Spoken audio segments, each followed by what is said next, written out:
Hi friends, welcome to தெய்வவின் தன்வி. நம்ம சேனலை first time பார்க்குறீங்கன்னா சப்ஸ்கிரைப் பண்ணிவிட்டு பாருங்கள். இன்றைக்கி நம்ம சேனலில் என்ன வீடியோ பார்க்க போகிறோன்னா, ஃப்ரைடே மார்னிங் ரொட்டீன் தான் பார்க்க போகிறோம். மேக்ஸிமம் மார்னிங் ரொட்டீன் நான் எடுத்து போட மாட்டேன். ஏன்னா ஆஃபீஸ்க்கு சமைக்கணுங்கிறக்காண்டி லேட் ஆயிரும்ன்ட்டு அன்றைக்கின்னு கொஞ்சம் சீக்கிரமே எழுந்திரிச்சனால சரி மார்னிங் ரொட்டீன் எடுப்போன்னு எடுத்துகிட்ருக்கேன். மேக்ஸிமம் இதே மாதிரி தான் இருக்கும் மார்னிங் ரொட்டீன். ஆனால் அந்த குழம்பு சைடிஷ் வேணால் மாறும் தவிர மற்றபடி இது எல்லாமே ரொட்டீன் லைஃப்பில் உள்ளது தான். இப்போ காலைல எழுந்திரிச்சோடனே சாப்பாடுக்கு ஒலை வச்சு விட்டுட்டு அதுக்கப்புறம் நாள் நைட்டு கழுவி வச்சுருப்போம்ல பாத்திரம், அதை எல்லாத்தையும் எடுத்து வச்சிட்ருக்கேன். சைட்லேயே அரிசி ஊற வைக்க போகிறேன் சாப்பாட்டுக்கு. ரொம்ப நேரம் ஊற வச்செல்லாம் போட மாட்டேன். ஒரு 2-3 வாஷ் பண்ணிட்டு போட்டுருவேன். லீவ் நாள்னால் மட்டும் ஒரு 10 நிமிஷம் அரிசி ஊற விட்டு அதுக்கப்புறம் சோறு வடிப்பேன். இந்த அரிசி கழுவுன தண்ணி ஃபஸ்ட்டு கழுவுன தண்ணியை கீழே ஊற்றிட்டு அடுத்து கழுவுற தண்ணி எல்லாமே எடுத்து வச்சுக்குவேன். நான் சாம்பார், புளிக்குழம்பு, ரசம், கூட்டு என்ன செஞ்சாலுமே இந்த தண்ணியை யூஸ் பண்ணிக்குவேன். இந்த டிப்ஸை ட்ரை பண்ணி பாருங்கள். டேஸ்ட்டுமே சூப்பராக இருக்கும். குழம்பு என்ன குழம்புக்கா இருந்தாலுமே இந்த அரிசி கழுவுன தண்ணி சேர்க்கும்போது டேஸ்ட் நல்லாயிருக்கும்.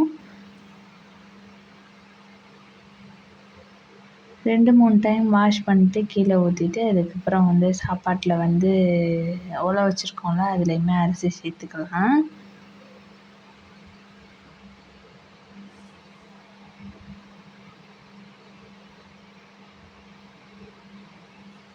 அரிசி சேர்த்து இது வெந்துக்கிட்டுருக்க நேரத்தில் அடுத்தடுத்து எல்லா வேலையுமே பார்க்கணும். இதுக்கப்புறம் டீ போட ஆரம்பிக்கணும். ஏன்னா டீ குடித்தாதே அடுத்து எல்லா வேலையுமே சீக்கிரம் செய்ய முடியும்.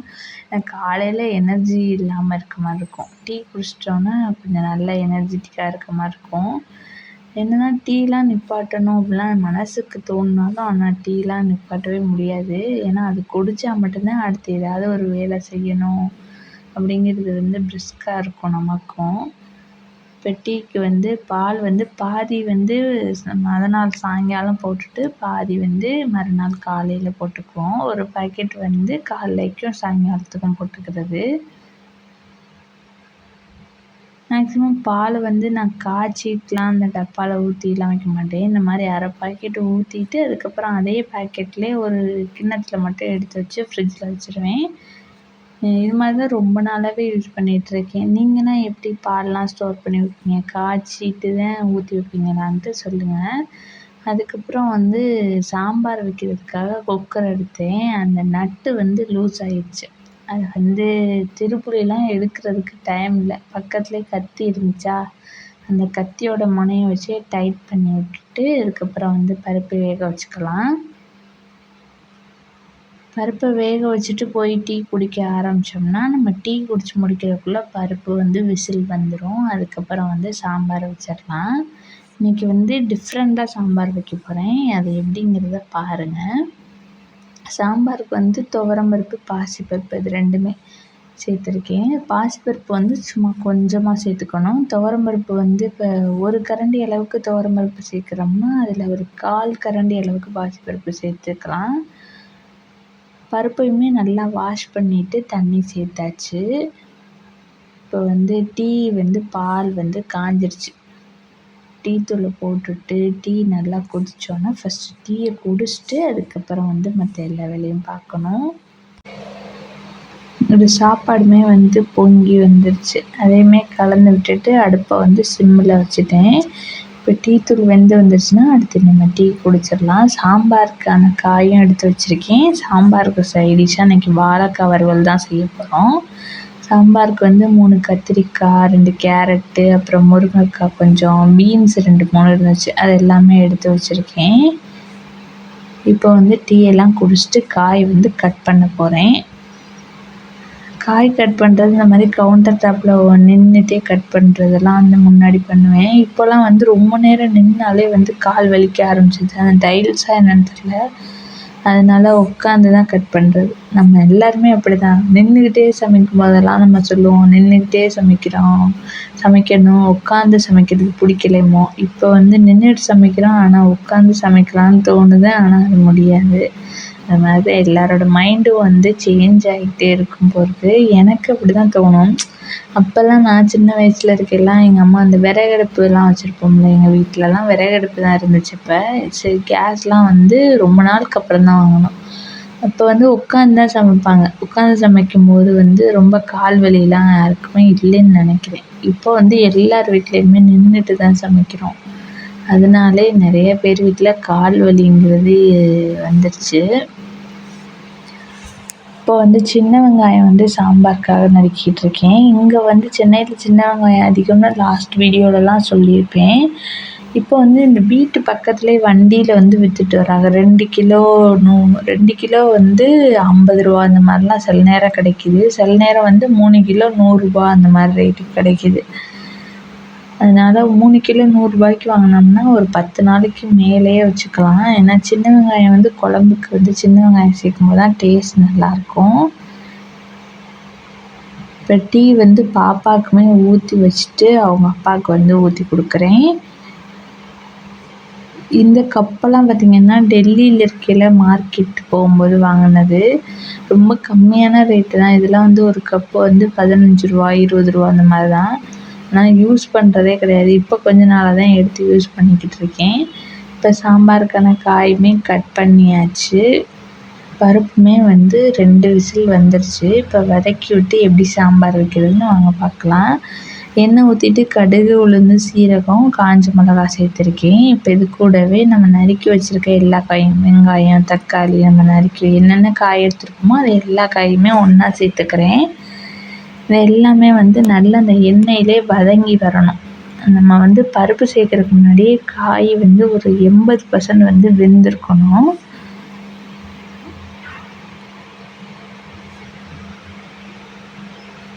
பாப்பாவுக்கு வந்து சாம்பாரில் போடுற கேரட்னால் ரொம்ப பிடிக்கும். அதனால் எப்போ வச்சாலுமே சாம்பாரில் வந்து கொஞ்சம் கேரட் 2, 3 கேரட் அதிகமாக சேர்ப்போம்.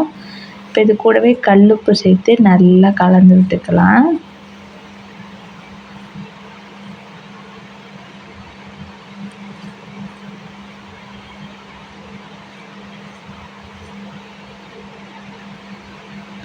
ஒரு 2 நிமிஷத்துக்கு ஒருக்கா நல்லா கலந்து விட்டுட்டே இருக்கணும், கல்லுப்பு சேர்த்துருக்கறதுனால.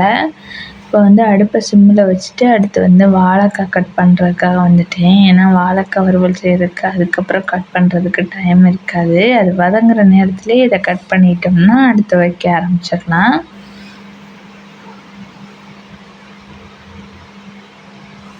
உருளைக்கிழங்கு பிடிக்கிற அளவுக்கு வாழைக்காலாம் வந்து எனக்கு பிடிக்காது. நீங்களாம் எப்படின்னு சொல்லுங்கள். யாருக்கெல்லாம் உருளைக்கிழங்கு பிடிக்கிற அளவுக்கு வாழைக்காய் பிடிக்காதுன்னு. என்னதான் இருந்தாலும் இப்போ சாம்பாரோ இல்லை ஒரு லெமன் சாதம் எதுவாக இருந்தாலும் உருளைக்கிழங்கு வறுவல் இருந்தால் நல்லாயிருக்கும். வாழைக்காய் வந்து சுமாராக தான் இருக்கும்னு எனக்கு தோணுது. அதனாலே வந்து நிறையா வந்து வாழைக்காய் செய்ய மாட்டோம். ஒரு வாழைக்காய் தான் இப்போவாது வாங்குறது.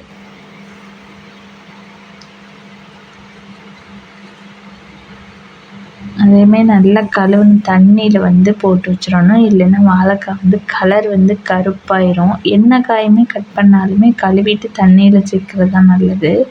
அந்த காயோட கலர் வந்து சேஞ்ச் ஆகாமல் இருக்கும்.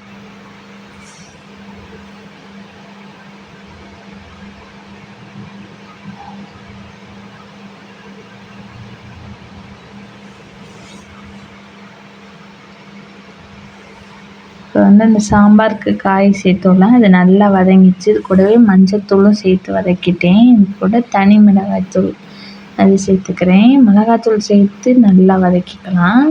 இது கூடவே மல்லித்தூளும் சேர்த்துக்கிறணும். மல்லித்தூள் வந்து வெறும் மல்லித்தூள் கிடையாது, இதில் நிறைய பொருள் இருக்குது. ஒரு நாள் மல்லித்தூள் ஊரில் அரைக்கும்போது எப்படிங்கிற வீடியோவும் நான் ஷேர் பண்ணுறேன்.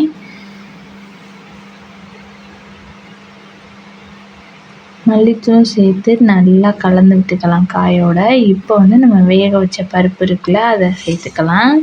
காய் இது வந்து இப்போ வந்து ஒரு 80% வெந்துருச்சு. இதுக்கப்புறம் பருப்போடு சேர்ந்து வேகும்போது சாம்பார் டேஸ்ட் வந்து நல்லாயிருக்கும்.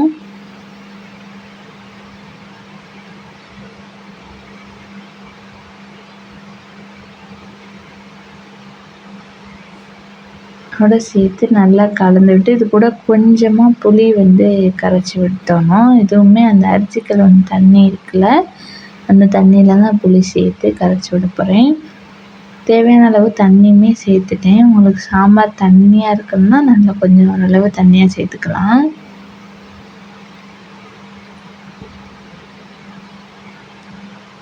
சாம்பாருக்கு ரொம்ப புளி தேவையில்லை. ஒரு சின்ன நெல்லிக்காய் சைஸ் இருந்தால் போதும். ஏன்னா ரொம்ப புளி போடக்கூடாது. சாம்பார் வந்து புளிப்பு மாதிரி வெந்துடும்.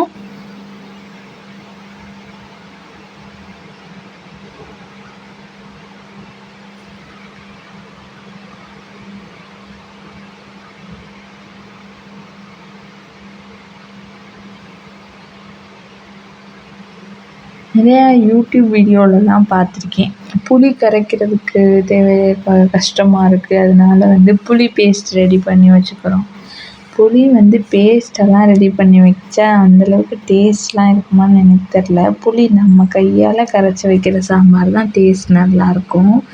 அது கரைக்கிறதுக்கு எவ்வளோ நேரம் ஆகப்போகுது? நம்ம சமைக்கிற வேலையோட ஒரு 2 நிமிஷம் எக்ஸ்ட்ரா வரும். அதுக்காக புளி பேஸ்ட் தயார் பண்ணி அதையும் ஃப்ரிட்ஜுக்குள்ளே வச்சு அது எல்லா பொருளையும் ஃப்ரிட்ஜில் வச்சே சாப்பிடணும்.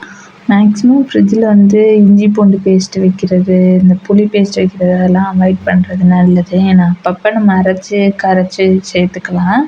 இப்போ வந்து வாழைக்காய் வறுவலுக்கு வாழைக்காய் வேக வச்சு எடுத்துட்டு அதுக்கப்புறம் மசாலா தடவி வச்சுருக்கேன். காலை சாப்பாட்டுக்கு வந்து வெங்காய தோசை தான். இந்த சட்னி வந்து நைட்டே வச்சுருந்தேன். அந்த சட்னி இருந்தனால அதை லைட்டாக சூடு பண்ணிவிட்டு வெங்காய தோசை ஊற்றியாச்சு. ஏன்னா சாம்பாரும் இருக்குல்ல, அதுக்காக. சாம்பாருமே ரெடி ஆயிடுச்சு.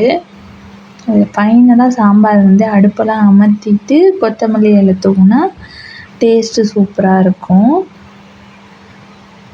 அங்கிட்ட வந்து சாப்பாடுமே வந்து ஹாட் பாக்ஸில் வந்து போட்டு வச்சுட்டேன். இதுக்கப்புறம் டிஃபன் மட்டும் கட்டி முடிச்சிட்டேன்னா என்னோடய மார்னிங் ரொட்டீன் வந்து முடிஞ்சிடும். இப்போ வந்து தோசையுமே வெந்துட்டுருக்கு.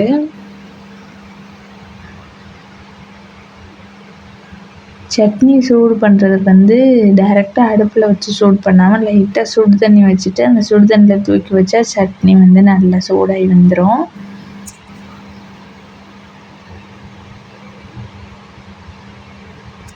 அப்போ டெல்லியில் வந்து குளிர் காலமாக இருக்கும்போது எல்லாமே வந்து ஜில்லுன்னு இருக்க மாதிரியே இருக்கும். சாப்பாடு, குழம்பு எல்லாமே. இந்த மாதிரி சுடு தண்ணியில் வச்சுட்டு தான் எடுத்து சாப்பிடுவோம். அது மாதிரி இப்போ வந்து ஃப்ரிட்ஜில் ஏதாவது வச்சுட்டு எடுத்துகிறோம். கொஞ்சமாக இருக்குது அப்படின்னா அது வந்து சூடு பண்ணுறதுக்காக ஒரு பாத்திரத்தை எடுக்க தேவையில்லை. சுடு தண்ணி வச்சுட்டு அதில் கொஞ்சமாக வச்சா போதும். இப்போ வாழைக்காயுமே ரெடி ஆயிடுச்சு. வாழைக்காய் வறுவல் வந்து மீன் வறுவலுக்கு எப்படி சேர்ப்போமோ அதே மாதிரி தான். கொஞ்சமாக மஞ்சள் தூள், மிளகாத்தூள், அப்புறம் மல்லித்தூள், உப்பு சேர்த்துட்டு லைட்டாக தண்ணி சேர்த்து பிசைஞ்சு வச்சிடணும். அதுக்கப்புறம் கொஞ்சமாக எண்ணெய் சேர்த்து தோசைக்கல்லில் வாழைக்காய் இந்த மாதிரி 2 சைடும் போட்டு டோஸ்ட் பண்ணி எடுத்தோம்னா வாழைக்காய் வறுவல் ரெடி ஆயிடும். இப்போ வந்து டிஃபனுமே கட்டிட்டேன். வாழைக்காய் வறுவல், சாம்பார், இதுதான் அன்னையோட லன்ச்சு. இதை பார்த்துட்டு எப்படி இருக்குன்னு கமெண்ட்ஸில் சொல்லுங்கள். இந்த வீடியோ பிடிச்சிருந்துச்சின்னா லைக் பண்ணுங்கள், ஷேர் பண்ணுங்கள். நம்ம சேனலை இது வரைக்கும் சப்ஸ்கிரைப் பண்ணாதவங்க மறக்காமல் சப்ஸ்கிரைப் பண்ணிக்கோங்க. தேங்க்ஸ் ஃபார் வாட்சிங்.